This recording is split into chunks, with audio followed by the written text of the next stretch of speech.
केली आहे। आणि आता राज्याच्या विविध जिल्ह्यातल्या ठळक घडामोडींकडे एक नजर। जिल्हा झटपट। चंद्रपूर जिल्ह्यातील कोरपाना येथे पार पडला आदिवासी लोककला महोत्सव। मुंबईत होणाऱ्या वेव्ज महोत्सवात मे महिन्यात या लोककलांचे सादरीकरण करण्यासाठी सांस्कृतिक कार्यमंत्री आशिष शेलार यांनी दिलं निमंत्रण।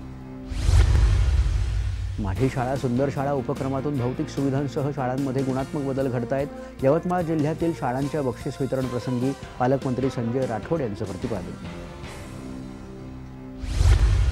जालना बाजार समितीत विक्रीसाठी आलेल्या गावरान हरभऱ्याला मिळतोय सरासरी 5,500 रुपये प्रति क्विंटलचा दर।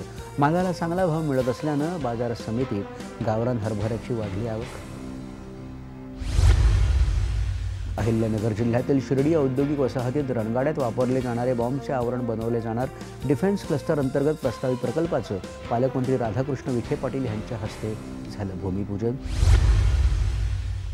अहिल्यानगर परिवहन कार्यालयात आता होणार वाहनांचं ऑटोमॅटिक टेस्टिंग। वाहन चाचणीत होणारा मानवी हस्तक्षेप बंद होणार।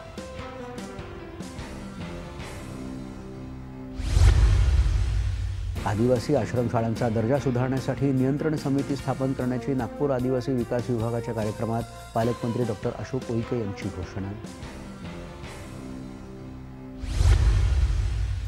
पुणे महानगरपालिकेतर्फे राबवण्यात येणाऱ्या मुळामुठा नदी संवर्धन प्रकल्पाला केंद्र सरकारतर्फे 171 कोटी रुपयांचा अनुदान निधी देण्याचे आदेश। आणि महाराष्ट्र राज्य मार्ग परिवहन महामंडळाच्या परभणी विभागात समाविष्ट केलेल्या BS6 मानकांच्या अत्याधुनिक एसटी बसेसचं पालकमंत्री मेघना बोर्डीकर यांच्या हस्ते लोकार्पण। पुढील बातम्यांकडे। IPL क्रिकेट स्पर्धेत काल मुंबई इंडियन्सनं कोलकाता नाईट रायडर्स